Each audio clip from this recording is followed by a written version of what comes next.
Dès le mardi 14 mai, l'arrêt qui dort de la ligne de tramway 14 a été embelli par une intervention artistique tram et tram. Une œuvre de Sylvie Defraoui qui se déclinera d'ici juin sur les 2 autres arrêts de la commune, Petit-Lancy et les Essers.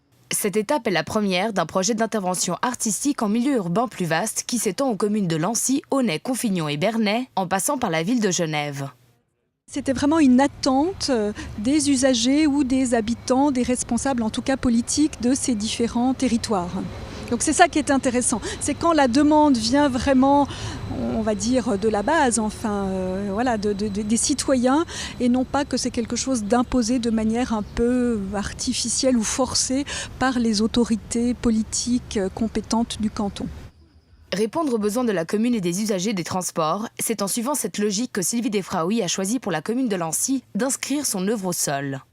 Elle a constaté qu'en fait, lorsqu'on attend ces transports publics, en ville en tout cas, on a les yeux qui sont rivés au sol. Donc elle s'est dit qu'il était plus intéressant vraisemblablement de proposer quelque chose qui entraîne le regard par des motifs sur le sol, plutôt que de rajouter encore une couche d'encombrement supplémentaire au niveau, à hauteur de regard.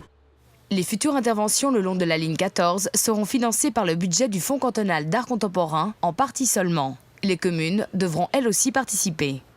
C'est une participation solidaire, c'est-à-dire que l'argent qui est mis par chacune de ces communes ne va pas être attribué uniquement à l'œuvre qui va prendre place sur son territoire, mais sur la globalité du projet.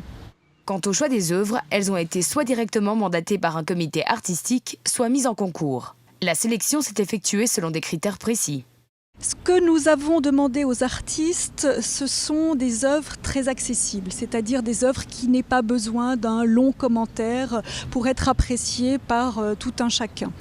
Et puis des œuvres qui aient, pour certaines d'entre elles aussi, une utilité ou une utilisation. Alors je pense par exemple au projet de John Armleder qui va être réalisé, si tout va bien, à l'automne 2013, qui va donc prendre place dans le passage sous voie de Montbriand et qui va véritablement redonner du lustre ou donner du lustre à ce lieu qui est un lieu sans aucune qualité, un lieu dont on n'a qu'une envie, c'est de sortir au plus vite.